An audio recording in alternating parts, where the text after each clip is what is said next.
And it's around this point in his memoir that Hanfstaengl starts talking quite a bit about Joseph Goebbels, the propaganda minister of the Third Reich. He was a very close associate of Hitler. In fact, you can see some video clips where they're talking, kind of laughing, cracking jokes. I kind of get the vibe that they were good friends. Of course, they were technically, co-workers or party members or comrades, whatever you want to call it.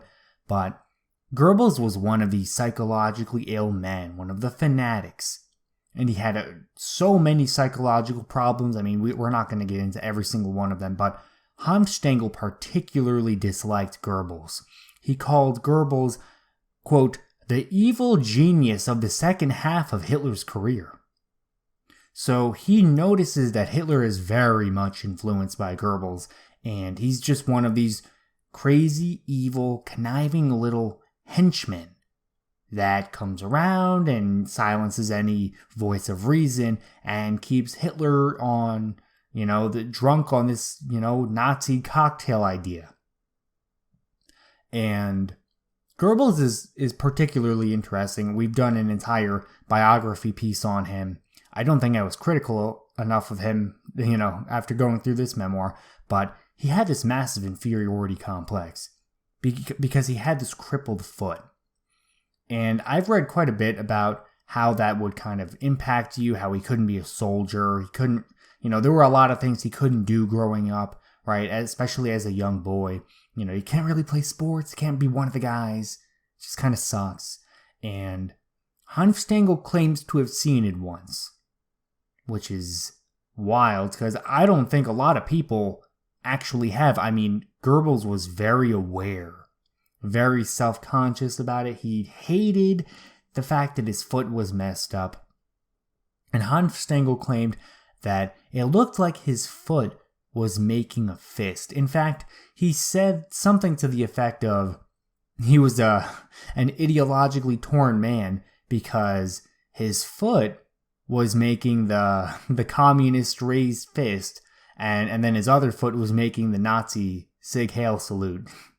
I found that to be a very interesting little bit right there. Hanfstaengl always putting in a little weird spin on things. But he really claims that Goebbels hated him because he said things how they were. Again, Hanfstaengl was probably, I'm sure he was drinking some of the Nazi Kool-Aid, some of the Nazi cocktail. I'm sure he was drinking some of it, but he wasn't completely drunk on it, at least not anywhere near as these other party members were. Again, this is part of the reason he was so isolated. And he actually called Goebbels Pierre. In a reference to Robespierre, the crazy violent French revolutionary who, he was the guy that was the reason people were getting guillotined, their heads cut off. So Robespierre was this crazy, evil, violent guy. And then, oh, you're Goebbels Pierre. Yeah, and he literally claimed that, most of Goebbels, his own material came straight from Robespierre. It was like just a couple steps away from straight up plagiarism, which is an interesting claim to make. We may explore that in a future episode, maybe a postscript episode, who knows. We'll see. Let me know if you guys would be interested in that. And there is a really interesting dynamic playing out between Joseph Goebbels and his wife, Magda.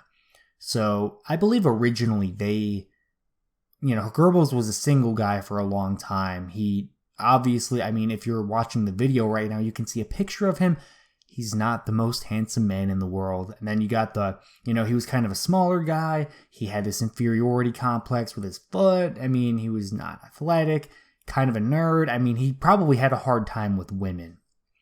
And it's interesting because a lot of the other Nazis, they kind of recognize that, oh yeah, Goebbels is kind of struggling to, start a family here.